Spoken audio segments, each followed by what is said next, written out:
João, 2 pontos.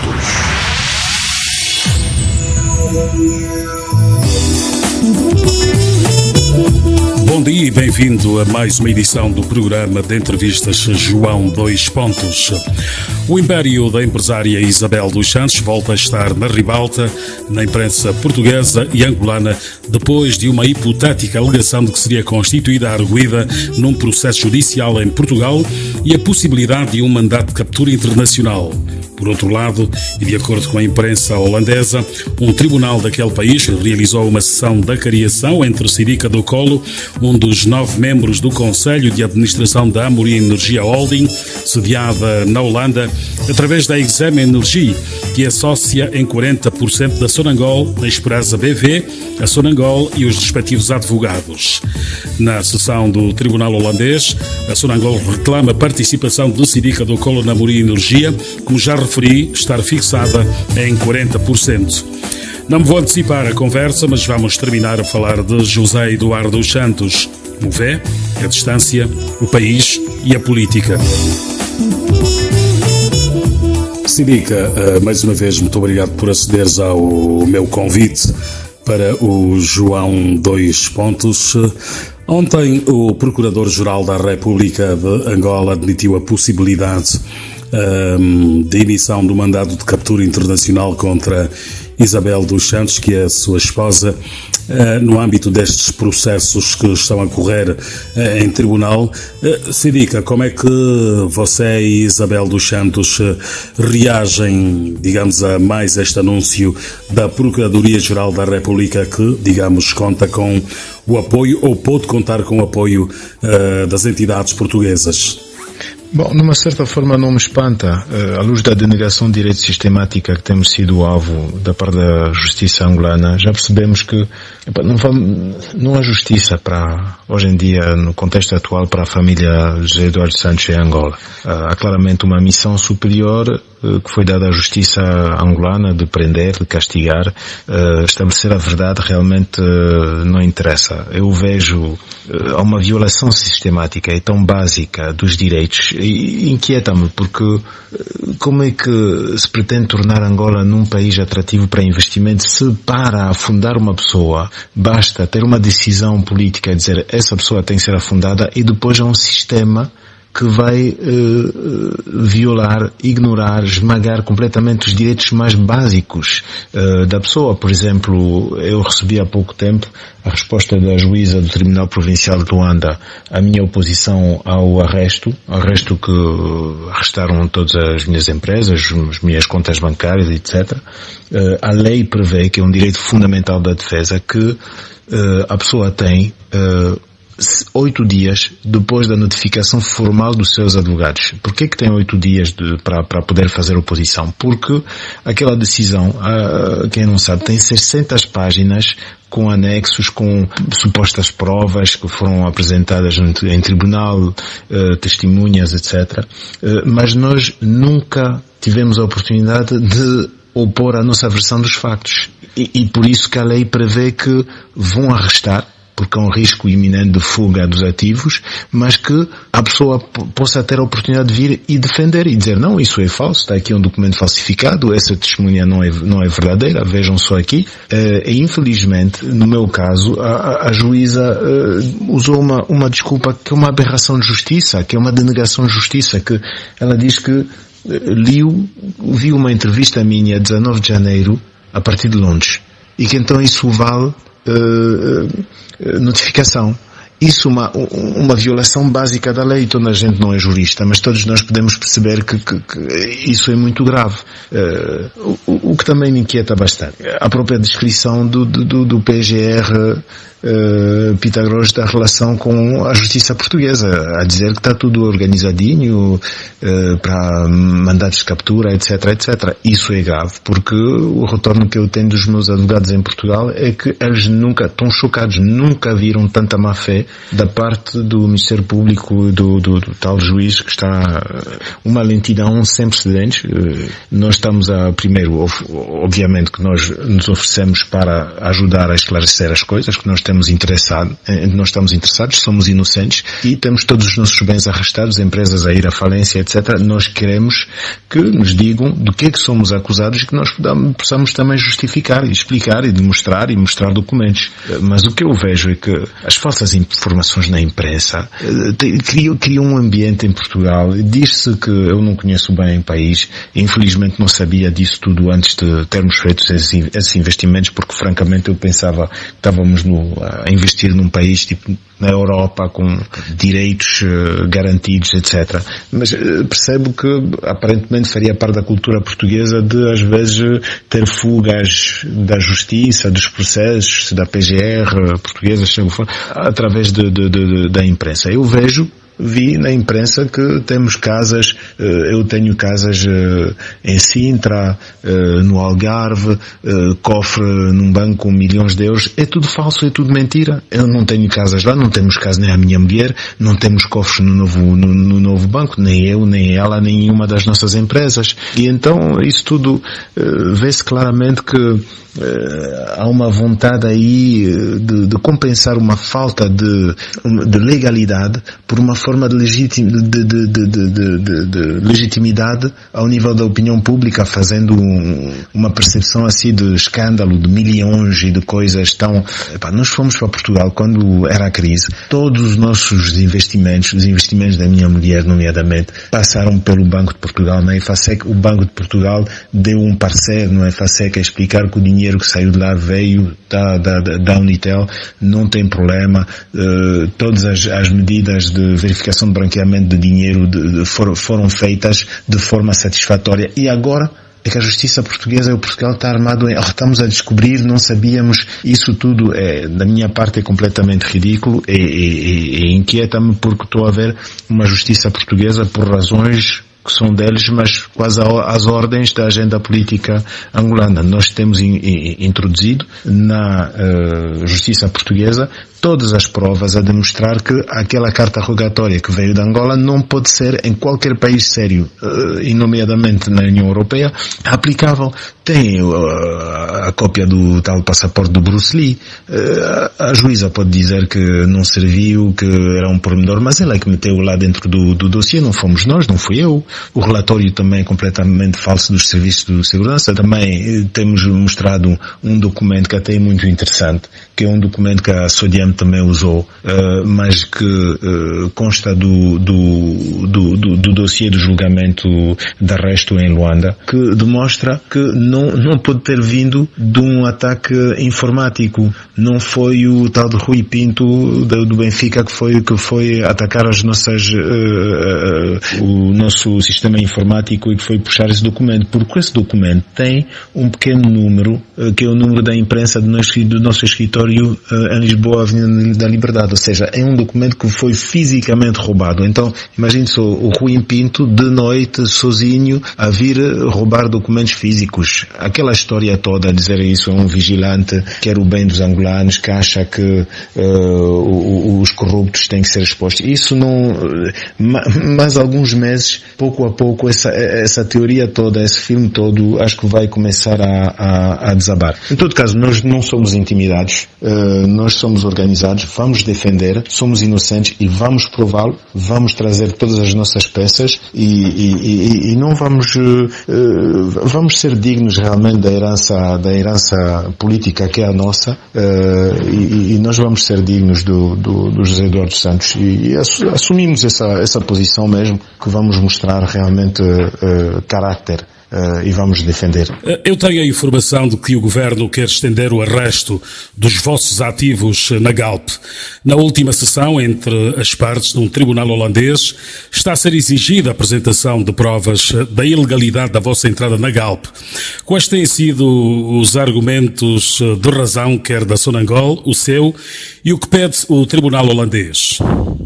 A estratégia judiciária da Sonangol segue em direta linha a posição das autoridades angolanas, da justiça e diretamente sobre a orientação superior, e fundamentalmente tenta explicar que nada do que tem sido realizado como investimento, nada do que foi constituído como património ao longo dos anos, de qualquer pessoa que seja da família do José Eduardo Santos, é legítimo. Como ele gosta de dizer, foi adquirido, foi dado de bandeja, e é um princípio que entende-se que se aplique sem outra consideração a todos os ativos, todas as empresas, as contas bancárias, sem tomar a consideração a personalidade jurídica das pessoas físicas, mas também das empresas.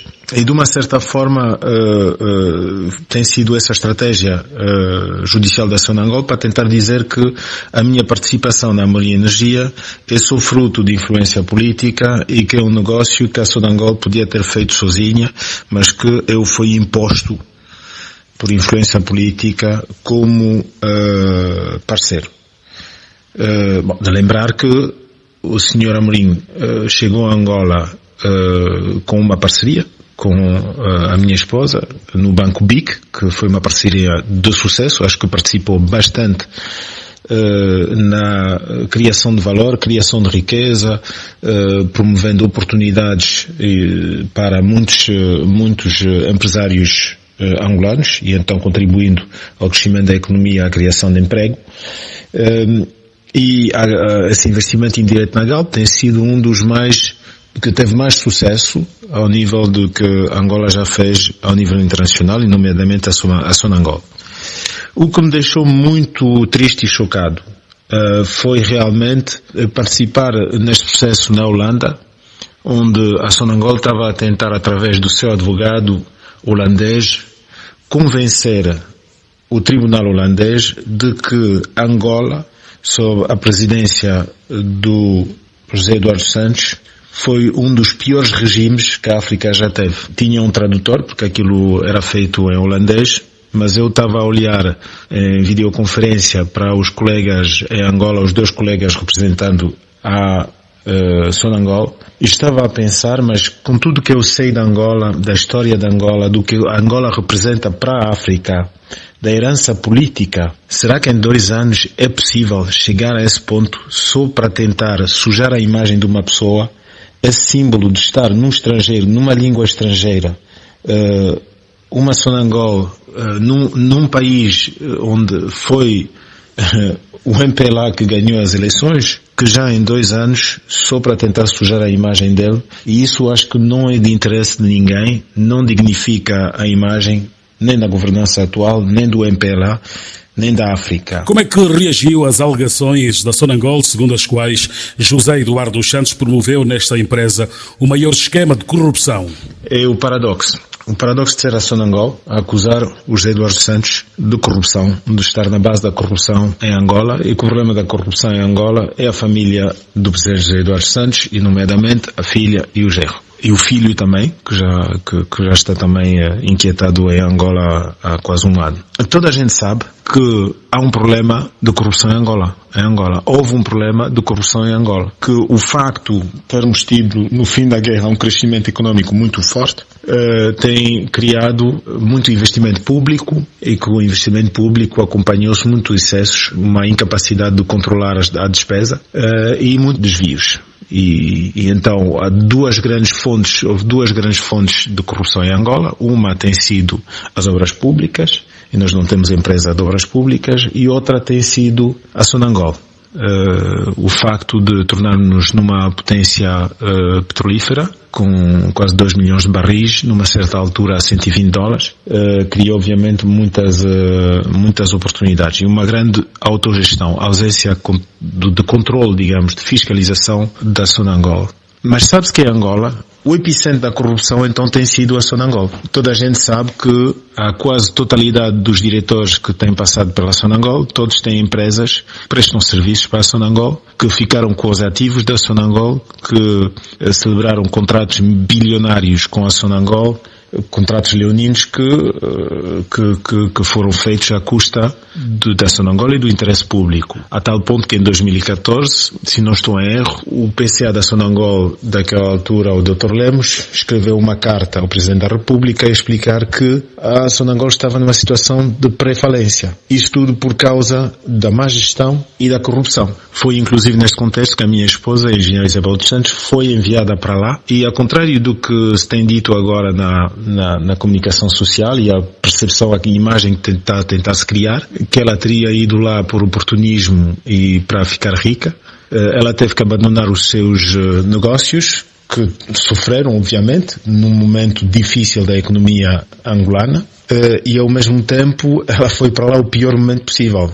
O barril estava abaixo dos $30, havia nem sequer 2 semanas de estoque de combustível para o país todo, os bancos estavam a ameaçar precipitar a falência da Sonangol, especialmente porque ela não é ingênua e que sabia que ir para Sonangol 1 ano antes da reforma política do país era assumir um grande risco político, mas obviamente na altura a ideia era que ela teria o apoio do poder político, do partido e do governo.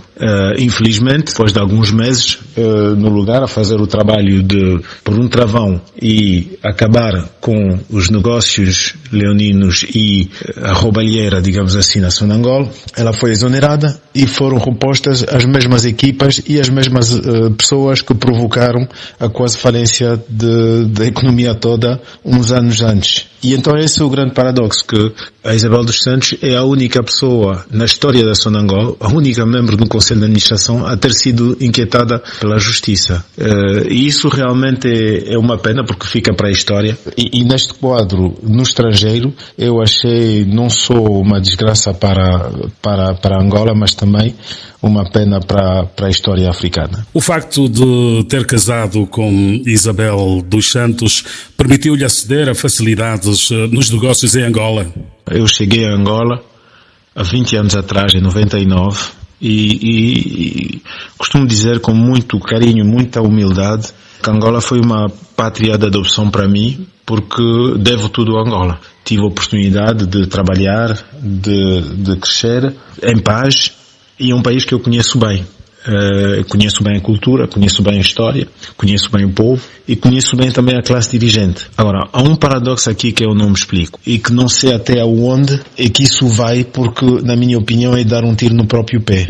Se nós continuarmos naquela via de dizer são marimbondos, aquilo é do povo, aquilo tem que ser confiscado, não podemos criar 2 sistemas no seu país. O princípio do Estado de Direito é todos iguais perante a lei. E no caso da Angola, eu conheço muito bem a classe dirigente, não conheço ninguém que consiga justificar o seu património com o seu salário. E aí não quero dizer que são todos corruptos, não é isso. Eu até acho que a política que foi adoptada por Angola depois da guerra, de dizer vamos reconstruir este país, mas vamos dar oportunidades primeiramente ao nosso empresariado nacional e vamos criar este empresariado e vamos apoiar a criação e o reforço desse empresariado, é para mim uma política muito sensata e muito positiva. Apesar de tudo o que se diz de mal sobre Angola, de corrupção, etc, que aparentemente agora essa imagem que está a ser promovida pelas nossas próprias autoridades. Sabemos que as vossas empresas representavam o grupo de maior contribuinte e, sobretudo, maior empregador, mas ainda assim parece não ser um argumento válido neste processo de arresto. O número de empresas, o número de empregos, são mais de 20 mil empregos que foram criados.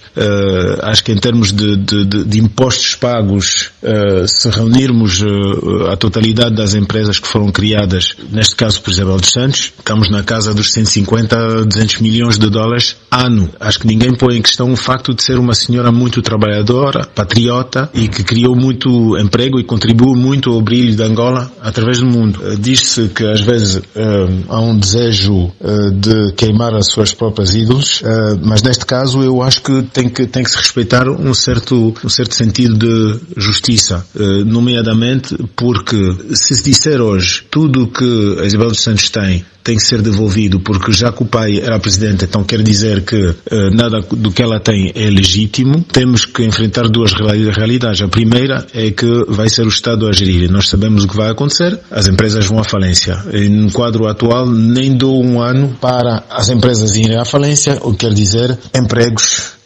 destruídos, especialmente nessa realidade da economia da crise mundial pós-Covid. Não sei qual é a lógica por trás de uma política dessa natureza. Mas também do outro lado, o problema é que deveria então se aplicar a mesma norma a todos os políticos que de facto têm, ou dirigentes que têm património. Da mesma forma, todos os políticos que têm empresas de construção que foram assinar contratos com o governador da província tal, porque um camarada, ex-colega, ou seja, o que for, que nem sequer tinha equipamentos, mas que recebeu o dinheiro adiantado e que desenvolveu o seu negócio desta forma. E estamos a falar também daqueles que são acionistas em projetos mineiros de diamante, que prestam serviços e vendem produtos ao Estado.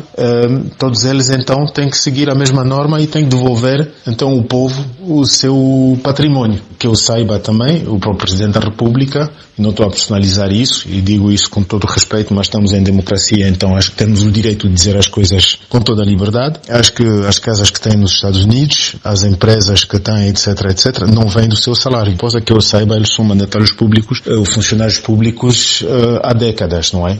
Então, essa questão, realmente, eu acho que vir tentar fazer caça às bruxas só para sujar a imagem de José Eduardo Santos, porque não nos podemos enganar. Há duas coisas muito claras. Quem está a ordenar isso e o alvo é o ex-presidente da República. E o grau de agressividade é tão elevado, os ataques são tão cegos, que nem se considera o desgaste que isso pode ter. E, nomeadamente, o desgaste ao nível económico. Claramente que, ao contrário do que está a se dizer, um candando vai sofrer, os bancos estão a sofrer, todos os novos investimentos estão a sofrer, e isso no quadro de crise económica mundial, obviamente que é um problema. Sindica, em que circunstância é que se dá a vossa entrada na Galp? Se é que é através de um veículo e desta pelo Grupo Almorim? O projeto de investimento na Galp começou em 2005. Foi eu e o Sr. Amorim. Lembro-me, foi durante um fim de semana em casa do Dr. Teles, no Mussulo. Depois da inauguração do Banco BIC, andei na praia com o Sr. Amorim. Era um senhor realmente por quem tinha muito respeito, porque lembrava muito o meu pai, que tinha falecido há pouco, que era um homem que começou quase de nada, e com o sentido dos negócios, inteligência, determinação e visão. Fundamentalmente os dois tinham uma grande visão.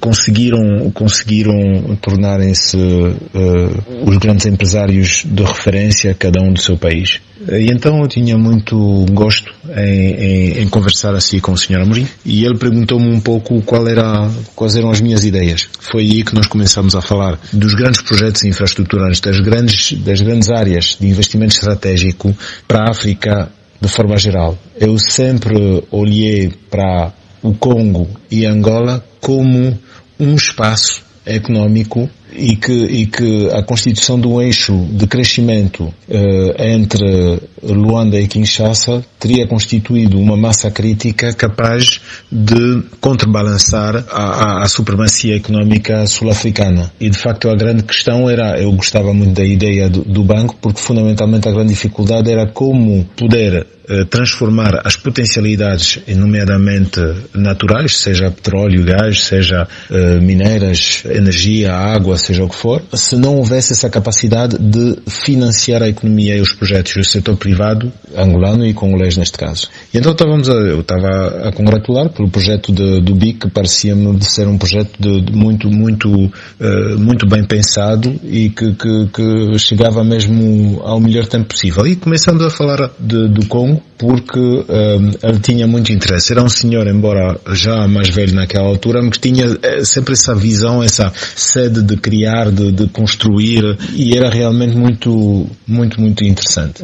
E eu então partilhei com ele a experiência da vida do meu pai, de como é que ele criou um banco, foi o primeiro africano na região a criar um banco, criou um grupo empresarial à volta disso, depois teve problemas políticos durante a era do presidente Mobutu, confiscaram-lhe tudo, depois devolveram uma parte, etc. Infelizmente, o filme quase habitual em África, quando um grupo nacional torna-se muito forte, então começa a ter problemas políticos. E então falamos da visão estratégica do meu pai, a visão que ele tinha em relação, nomeadamente, à questão da energia. Neste caso específico, a questão da barragem do Inga, que tem sido, da minha província de origem, do Baixo Congo, um projeto muito antigo, de há muito tempo.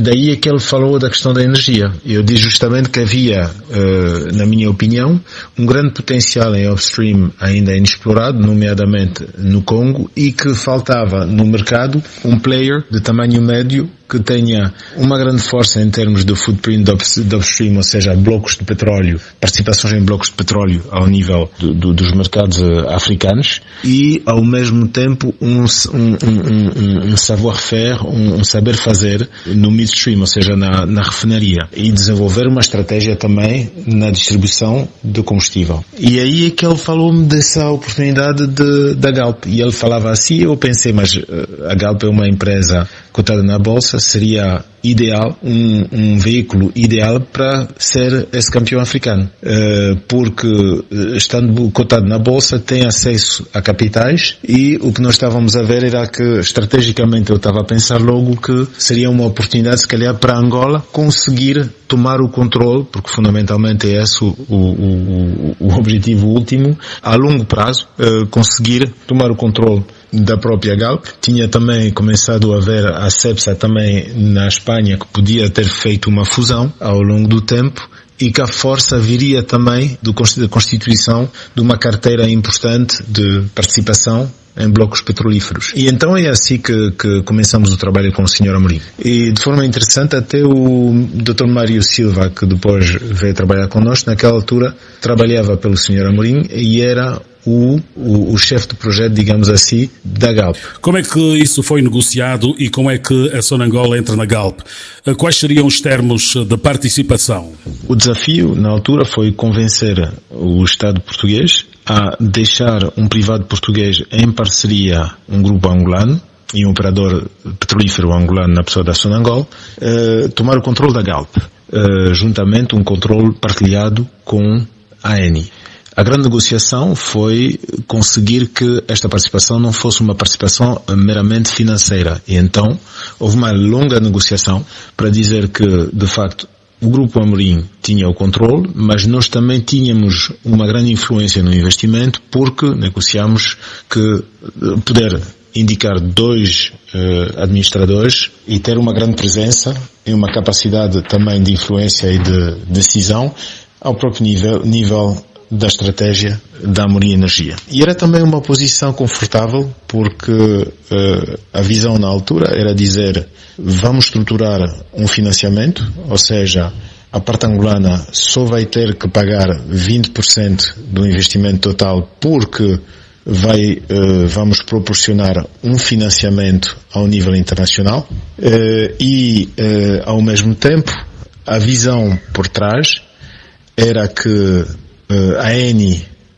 ia provavelmente vir a sair e que nós estaríamos numa posição eventual de negociar com Portugal uma melhor posição diretamente ao nível, uma participação ao nível da Galp, ou seja, comprar parte ou totalidade da participação da Eni sem ter que lançar OPA e poder assim encontrar uma situação de equilíbrio, desde que a parte Amorim também encontrasse uma contrapartida, e isso era possível, já que havia uma grande estratégia e uma grande ambição ao nível da exploração de blocos de petróleo. Oportunidades que Angola tinha muito. E então foi assim que, depois de termos negociado os termos, convidamos a Sonangol. A Sonangol aceitou, fez bem de aceitar, fazia muito sentido, e de facto tem sido um dos melhores investimentos internacionais já feitos pela Sonangol. E é assim que, no primeiro Conselho de Administração, eu fui indicado como administrador da Amorim Energia quando foi criada. E assinamos um protocolo de acordo com a Sonangol também, onde eu pagava uma parte de capitais próprios e tinha um plano de reembolso que chegava até 2017, se não estou em erro, para reembolsar a totalidade da minha participação. Ou seja, estou a contar a história toda porque é completamente ridículo a Sonangol chegar aqui e começar a dizer não, mas o Sindica a gente não conhece, isso é parasitismo, nunca teve nada a ver, quando realmente, infelizmente, o Sr. Amorim já faleceu, mas temos claramente muitas testemunhas que podem confirmar e confirmaram inclusive em affidavit essa história e que faz parte do nosso dossiê contra a Sonangol na Holanda. Acha que a justiça na Holanda tem uma perspectiva diferente da portuguesa em relação aos pedidos e à pressão do governo angolano? Bom, claramente que a justiça holandesa é muito mais objetiva do que a portuguesa, por várias razões. Uma delas, obviamente, é que não há uma agenda, digamos, subjetiva, ou seja, vamos ser claros, e acho que é importante, o público também em Angola não é ingênuo e percebe como é que funciona o mundo. Às vezes os nossos dirigentes se esquecem ou não perdem de vista, mas acho que há sempre um bom senso popular, e todos os angolanos conhecem bem os nossos amigos portugueses e conhecem bem também as qualidades e também os defeitos. Claramente que há um núcleo muito poderoso em Portugal de pessoas ligadas à política, ligadas à justiça, ligadas à mídia, ligadas aos negócios, que estão a fazer um grande aproveitamento desta guerra interna, digamos, política ao nível angolano. Porque é preciso sublinhar que o caso da Isabel dos Santos e das empresas que ela conseguiu com muito sucesso criar em Portugal, ela tornou-se um operador económico incontornável em Portugal, a tal ponto que é preciso lembrar que, ao contrário do que se costuma dizer, especialmente esses dias recentemente em Angola, o dinheiro que foi, por exemplo, que foi investido na EFASEC não é dinheiro angolano. Há uma parte do dinheiro, sobre o total de 200 milhões, que 35 milhões que vieram de dividendos da Unitel. Ou seja, não se pode dizer agora que os dividendos da Unitel também não são legitimamente ou são de uma origem assim esquisita ou criminal, não é? E o que se esquece de dizer é que, por exemplo, no caso da EFASEC, os bancos portugueses é que emprestaram dinheiro a Isabel dos Santos para fazer a maior parte, 3/4, quase 70%, 80% do investimento que foi lá feito. E que hoje em dia tem, inclusive, dívidas pendentes para com a banca portuguesa. Mas claramente que em Portugal, essa ideia de ter um grupo estrangeiro, inclusive um grupo que vem de um país que é uma ex-colónia e que vem e que começa a dominar no mercado português, há muita gente em Portugal que nunca gostou disso. E toda a agressividade também que se sentiu recentemente, sente-se que há uma frustração de longa data. A ideia de que há um alívio a poder sujar a imagem de José Eduardo Santos a dizer, afinal aquele milagre angolano era uma mentira. Isso, de uma certa forma, é um pouco uma forma de vingança, acho, que certos meios que foram frustrados que gostavam bem do statu quo, de continuar a ter empresas portuguesas a fazer 90% do seu lucro em Angola, mas não permitir que os angolanos participassem no capital das empresas mais em Portugal, só queriam dar participações nas empresas angolanas, não é? E Isabel dos Santos conseguiu criar esse novo paradigma e impor isso a um momento difícil em Portugal, onde havia crise. Nunca vi tanto tempo. Foi a tal ponto que em Portugal, durante essa coisa de Luanda Leaks, nas máquinas de distribuir o dinheiro na rua, aparecia, quando uma pessoa estava à espera de receber o seu dinheiro, de tirar o seu dinheiro, aparecia uma fotografia de Isabel dos Santos com Luanda Leaks, faziam publicidade. Houve uma quantidade de dinheiro e de meios que foram investidos nessa campanha que deveriam alertar, pelo menos, sentido crítico do público, a dizer, mas como é que é possível? Então é só para a justiça, é só para o amor do povo angolano de ir atrás da coisa da corrupção. Mas durante esse tempo, todos os outros que roubaram dinheiro da ação de Angola têm todos casas em Cascais, parcerias com testas de ferro portugueses, etc, etc. E isso não interessa, não é problema, desde que não sejam irritantes. E então, claramente que a maneira que Portugal está a gerir aquilo está também a criar da nossa parte uma certa suspeita. Nós estamos a ver que há muita lentidão em proporcionar mais informação.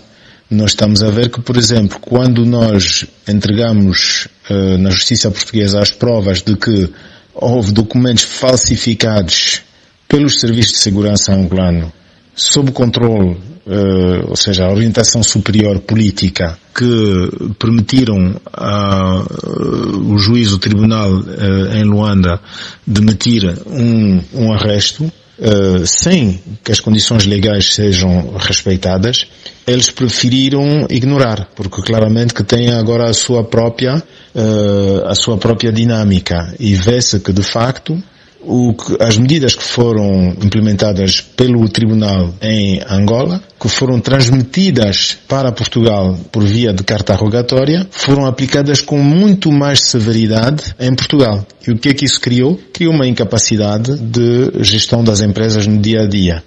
O que permitiu depois às autoridades portuguesas contactar Isabel dos Santos para dizer, você já não está numa situação de poder ser acionista, então vai ter que vender. Vai ter que vender no pior momento possível e a um preço baixíssimo. Vocês ficam com as dívidas, mas as empresas vão ter que vender, e vão ter que vender a grupos que apareceram assim por magia, já com as propostas prontas, a querer comprar a uma porção tipo 20 ou 30% do valor. E isso realmente que para mim é uma pena, é porque ao nível angolano, infelizmente, nós estamos sempre naquela guerra cega de dizer quero destruir, vamos sujar, vamos, etc. Mas, na verdade, não está a se olhar pelo aspecto estratégico do negócio. Acho que tem, se calhar, uma falta de compreensão de como é que funciona a economia liberal, a concorrência entre os grupos, as posições preferenciais, as posições estratégicas, tem uma ignorância total dessa dimensão que é fundamental. E aí, de facto, a grande pena é que Angola vai a Portugal tentar destruir uma empresa que quer não quer, quem quer não quer, é angolana, embora privada é angolana, e que vai deixar de ser angolana, que vai passar a ser portuguesa ou outra, com uma perda de valor violenta, e essa perda de valor vai ser angolana, seja ela privada ou pública. Dizer agora que o dinheiro do grupo da Isabel dos Santos em Portugal vai para Angola, eu acho que, seja o que for o nível de competência ou de ingenuidade, ninguém pode imaginar isso ao nível de Angola, não é? Claramente que todas as condições estão a ser criadas em Portugal para que, até antes de podermos nos defender num tribunal, as empresas vão desaparecer. Os ativos vão manter-se, mas vão só mudar de mãos, e vão ser mãos estrangeiras. E as pessoas que vão comprar essas empresas não vão dizer, vamos devolver as empresas a Angola depois, ou a Isabel dos Santos, o dia que o tribunal vai ver que aquilo era tudo uma mentira e que não havia nada, ou a Angola, porque nós achamos que de facto havia uma legitimidade aquilo ser do povo angolano, digamos assim. Há quem defenda que, estando os bens em sede de investigação pela Justiça, o governo angolano devia ter tomado a mesma decisão que fez em relação aos ativos em Angola, que estão sob arresto e sob proteção de uma entidade. Há quem defenda, repito, que o governo angolano deveria justamente fazer a mesma coisa em Portugal, portanto manter esses bens na esfera do controle do próprio governo angolano e não da forma como ele está a ser tratado neste momento, com os ativos a serem praticamente vendidos. Tem que se preservar o valor para Angola. Não podemos esquecer isso, especialmente ao momento onde nós sabemos que não vai haver crescimento económico durante os 3, 4, 5 próximos anos.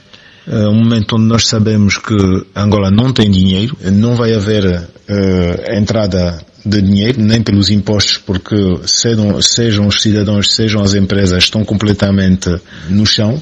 Coisa mais grave, nós estamos a esquecer que aquela geração de baby boom, ou seja, todas as crianças, aquele crescimento de natalidade muito violento que houve no fim da guerra, ou seja, no início da paz, de 2002, são jovens que estão agora a entrar na idade de buscar um emprego. E se não se conseguir gerar emprego suficiente para aqueles jovens todos, vai criar instabilidade social em Angola, o que ninguém quer. E então eu acho realmente que deveria ser a oportunidade de primeiro, eu acho que deve haver uma reconciliação e deve haver uma negociação, porque acho que essa teoria de dizer que o problema da corrupção em Angola é Isabel dos Santos não pode aguentar muito tempo. O público não é burro. Se realmente todos os familiares de dirigentes que tiveram o acesso à informação, o acesso às pessoas, a credibilidade de Isabel dos Santos, tivessem feito uma carreira em um trabalho semelhante, acho que este país estaria muito melhor e a economia estaria muito melhor do que está, porque claramente que é uma pessoa que trabalha, gosta de dizer que é rica, é rica, é rica. Isso é uma campanha que já começou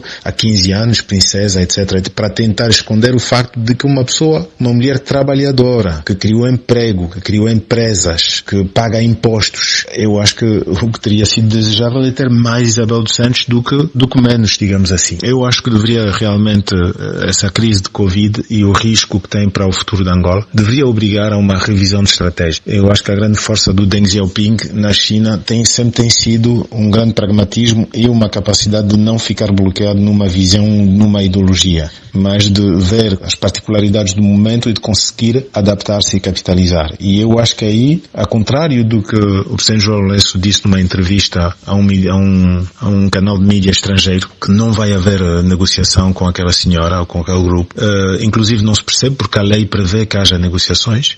Eu acho realmente que seria do interesse de todos encontrar-se uma saída mais rápida do que possível, porque eu acho que claramente que a prioridade talvez possa ter sido a luta contra a corrupção, que era a grande ideia, mas claramente que o público, a classe política, a sociedade civil já está farta primeiro desse tema e ao mesmo tempo está a criticar muito a seletividade, o facto de alguns ser completamente impunes e gozar de uma impunidade total e outros serem alvos de todos os ataques, inclusive de violação dos seus direitos mais fundamentais. Ou seja, na sua aplicação, essa política de luta contra a corrupção não funcionou.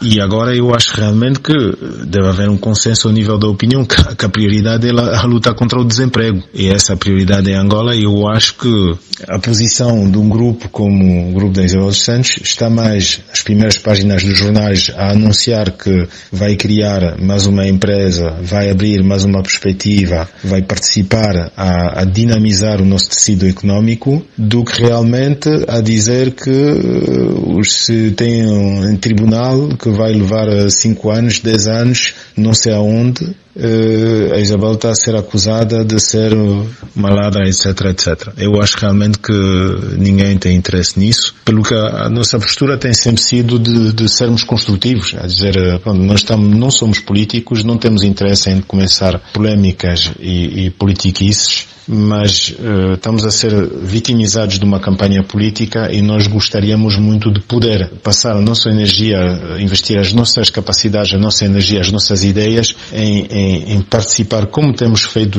durante os últimos anos, na criação de valor, na criação de emprego para um melhor futuro para Angola e os angolanos. Acha que estes ativos que Portugal está a tentar vender para outros grupos não poderá ser reclamado por Angola? Vocês preferem que Angola, já percebi, que Angola mantivesse estes ativos dentro da sua esfera de controle?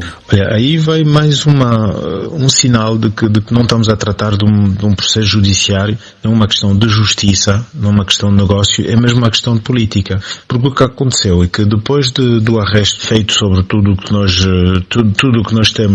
nós temos construído ao longo de uma vida de trabalho em Angola, perceberam que 1,3 mil milhões não era suficiente para também começar a ir arrestar as coisas em Portugal. E então, em coordenação com as autoridades judiciais portuguesas, concordaram em aumentar este montante para 5 mil milhões. E quando se vai ao pormenor, vê-se que não são coisas de negócio que têm a ver comigo, com a Isabel dos Santos, são coisas realmente que têm a ver exclusivamente com o ex-presidente José Eduardo Santos. Um montante enorme, que são bilhões de dólares nesta dívida, é constituído por exemplo, uma acusação de que o presidente José Eduardo dos Santos criou um sistema de comercialização de diamantes em Angola, onde o comprador preferencial ganhava muito dinheiro. E então dizem que a minha esposa, nós, porque não fazem a diferença, isso é a nossa culpa, então vamos ter que devolver o que eles determinam ser a margem que foi cobrada por todos os compradores preferenciais. Ou seja, estão a dizer que o presidente José Eduardo Santos, para beneficiar a sua família, criou esse sistema. É esquecer a história de Angola. O diamante angolano, na altura da Guerra Civil, e que financiou uma boa parte da guerra. Os sul-africanos tinham uma estratégia baseada nos próprios recursos diamantíferos angolanos. É preciso não esquecer que a De Beers, que tinha como concessão, era o único concessionário da totalidade das reservas de Angola, determinou que não havia nenhum projeto comercialmente viável em Angola. Quando o governo retomou o controle das zonas de produção mineiras, havia dois problemas. Primeiro, um problema de segurança e de população, com muita população a vir do Congo para fazer garimpo, e havia um problema que tinha-se a certeza que a indústria diamantífera que estava só a nascer, com o projeto Catoca, por exemplo, estava exposta a um grande perigo no mercado internacional por causa do controle da De Beers no mercado e da agenda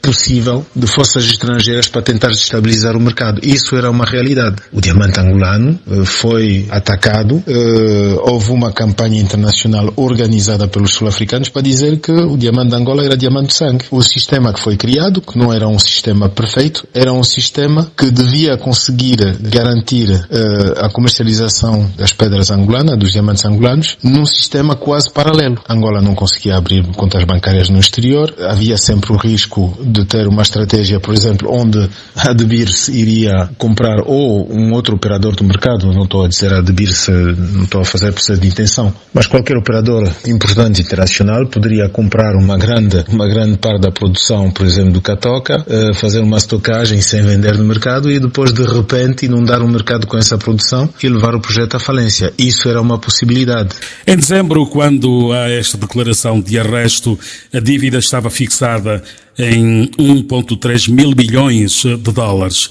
e no último mês passou para 5 mil milhões de dólares. Pode comentar? Não é bem assim. Aliás, nós estamos numa situação, agora estamos a ver. Mas vocês ganhavam muito dinheiro com a venda de diamantes, pelo menos é o que se diz, pelo menos é o que alega o governo angolano. A sua diamante está cheia de diamante que não está a ser vendido, porque o mercado parou. No antigo sistema, talvez houvesse uma margem um pouco inferior, mas pelo menos havia a obrigação de comprar a produção todos os meses, o que permitia aos projetos mineiros pagar os salários regularmente. Então é muito fácil julgar um sistema a dizer que era tudo mau, quando realmente não se tem experiência. É um pouco o problema que tem acontecido, eu tenho a impressão. E que logo que se mudou o sistema ou a liderança em Angola, a primeira coisa, antes de segurar um balanço, antes de ter realizações, antes de criar emprego ou seja, melhorar o que estava lá, começou-se a criticar e a pôr fogo, a destruir o balanço do outro. E infelizmente agora estamos perante uma situação que é, desde 2017 não se criou emprego, antes pelo contrário, houve uma destruição brutal de empregos e não se pode dizer que é só a crise, porque 2015, 2017 temos um barril na casa dos 30, 40, tivemos 2 anos, 2017, 2018, 2019, com um barril na casa dos $60, o que é um bom preço para o barril angolano, ou seja, o facto de ter tido exatamente o contrário do que tinha sido acontecido, menos Estado a mais Estado na economia, menos dívida há mais dívida, menos desemprego há mais desemprego, reforçar o tecido económico, as empresas privadas e são cada vez mais fracas e infelizmente está a se criar agora julgar os sistemas antigos sem ter a legitimidade de ter feito melhor. E o problema que nós temos agora em cima disso, em relação a essas coisas de diamantes, por exemplo, é que para ficar com um número enorme queria justificar que chocar o público, os parceiros internacionais, para poder justificar de prender coisas, de confiscar coisas, a tentar dizer que desapareceram bilhões e bilhões de dólares e então que estão todos escondidos na conta da Isabel dos Santos e que o povo está a morrer de fome à espera desse dinheiro. Durante esse tempo, todo o resto, todo os problemas de corrupção estão bem tranquilamente a continuar os seus negócios porque houve essa diversão, digamos, da opinião com esse circo mediático todo. E infelizmente nós somos vítimas de uma grande injustiça. Não estou a dizer que a minha ideia, eu não sou chorão, o povo está a passar mal, todos os angolanos estão a passar mal, uma crise económica sem precedentes. Obviamente que eu não posso estar aí a dizer coitado de mim, não é isso que estou a dizer. O que estou a dizer é que há um problema fundamental de justiça e de direito, de instrumentalização dos serviços de segurança, de instrumentalização da justiça, que embora se queira ter um resultado imediato, não vai se conseguir um resultado imediato, vai continuar-se porque nós vamos nos defender, e que mesmo se houver um desdenho total dos princípios mais básicos dos nossos direitos, claramente que mais cedo mais tarde há este tipo de injustiça que vai ser clara para toda a gente. Por exemplo, quando o PCA da Indiama recentemente diz que naquele projeto da Degrisogno, onde ficou provado em Assembleia Geral que eu coloquei o mesmo dinheiro que a Sodiam, inclusive intentei uma ação judiciária contra a Sodiam em Londres, vê-se claramente que, segundo os próprios números do PCA da Indiama, nunca entidades ligadas a mim tiveram uma cota maioritária de mercado. Nunca chegamos a comprar 50% do total da produção. Mas então como é que nós somos supostamente culpados de ter Aldrabado ou as minas ou a Sodiam e que nós pagamos e respeitamos todas as nossas obrigações, pagamos todas as taxas, todos os custos, como os outros compradores preferenciais que tinham uma cota de mercado maioritária? Nós estamos a ser culpados para isso e eles não. E esse dois pesos, duas medidas que me parece complicado a longo prazo defender, a dizer não, mas é por causa da luta contra a corrupção. Porque quando vejo, por exemplo, que a Isabel dos Santos, como membro do Conselho de Administração da Sonangol, é a única que está a ser acusada de ter tido um salário ilegal, quando todos tinham o mesmo salário, inclusive o próprio engenheiro Paulino Jerónimo, que agora acho que é o PCA da Agência de Petróleo, mas que é só a Isabel que está a ser atacada judiciariamente para isso. Eu acho que este tipo de modelo de combate à corrupção não está a reforçar a credibilidade do país, a economia do país. Antes, pelo contrário, vai destruir valor e vai descredibilizar. Já tentaram alguma vez contactar as autoridades angolanas sobre este diferendo? Claro, várias vezes, por vários canais, pessoalmente, através dos nossos advogados, através da Procuradoria-Geral da República e da Procuradora Especial, também com contactos ao nível do partido, contactos ao nível do governo, a dizer que realmente estamos disponíveis para ultrapassar essa questão, porque temos a impressão que quem está a perder não somos só nós, é também Angola. Uma coisa que não se percebeu ainda é que a maneira que nós estamos a ser tratados agora em Portugal, um país onde fomos acolhidos de braços abertos para salvar empregos, é preciso lembrar que a Isabel dos Santos, quando foi para a EFASEC, salvou 2.500 empregos portugueses. E agora que estamos a ser tratados assim, não achem que isso não vai ter um impacto sobre a maneira de que os angolanos vão ser vistos, acolhidos em Portugal. E Portugal para Angola é a porta de saída pelo mundo. Apesar do que foi anunciado, nenhum banco angolano consegue ter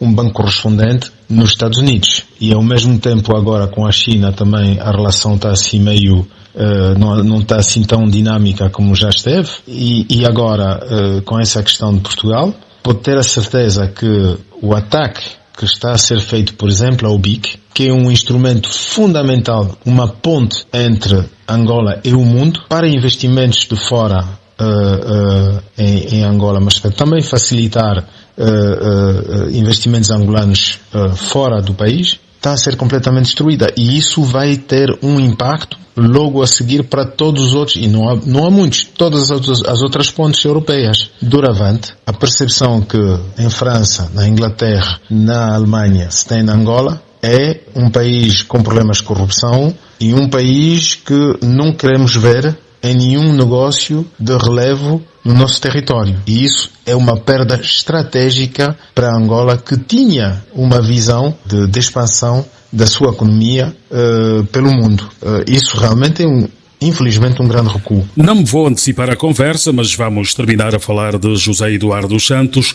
Como é que o antigo presidente vê à distância o país e a política? No caso do meu sogro, obviamente, ele está triste, obviamente ele está triste, porque está a ver que muitos dos seus sonhos para a África, para a Angola, estão a passar mal de forma conjuntural, porque estamos a entrar numa crise.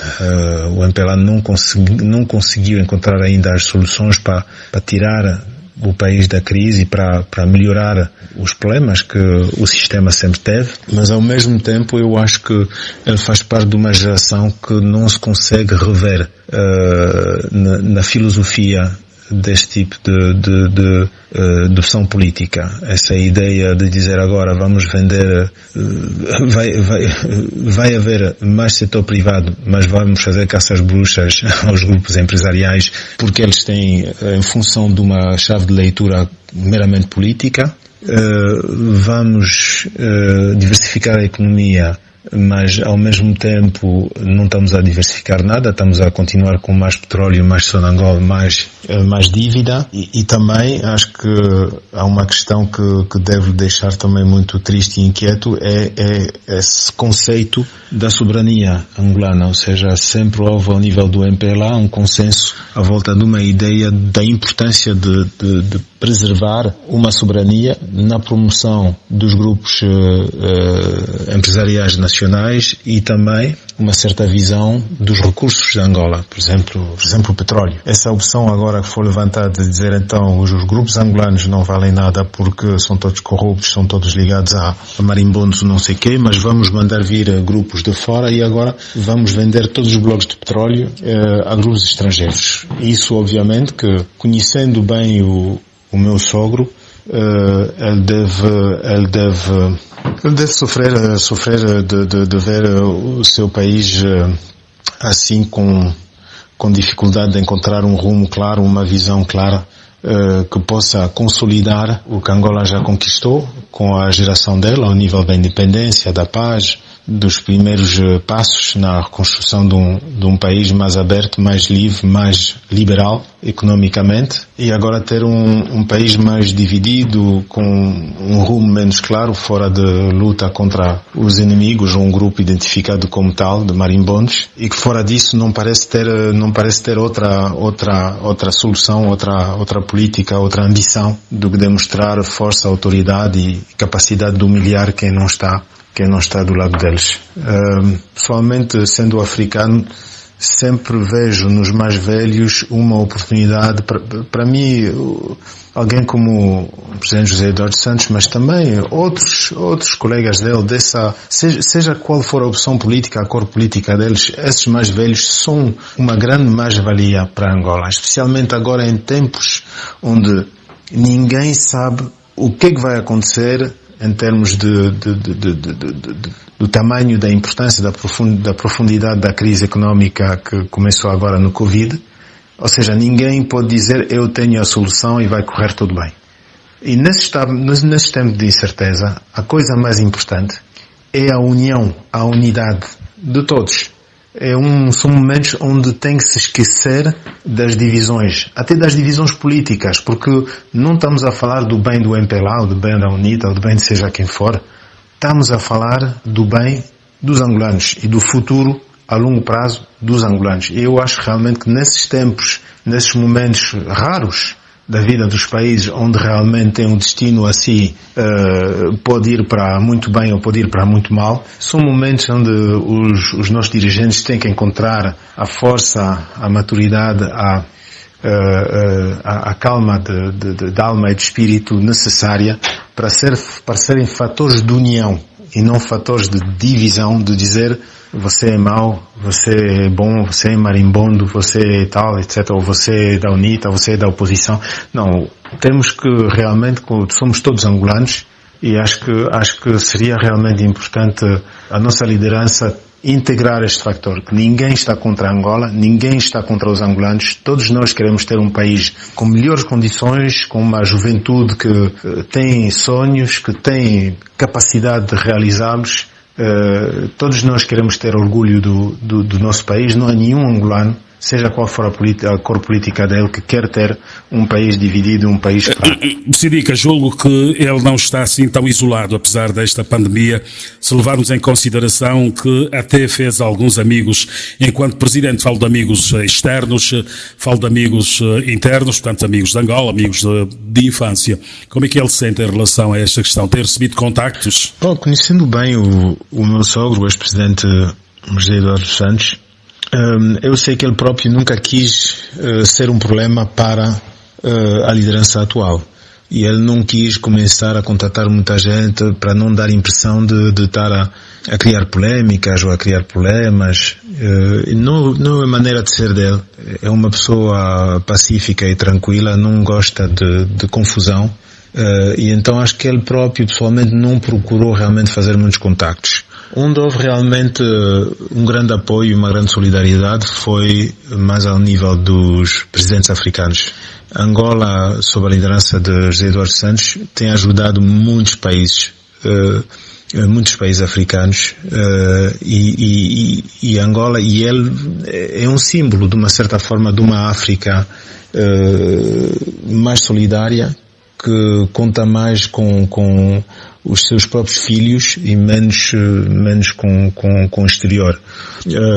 E então muitos deles entraram em contacto com ele e estão em contacto com ele, manifestar a solidariedade, oferecer também apoio e eventualmente também muitos ofereceram de tentar poder interceder para ver se as coisas podiam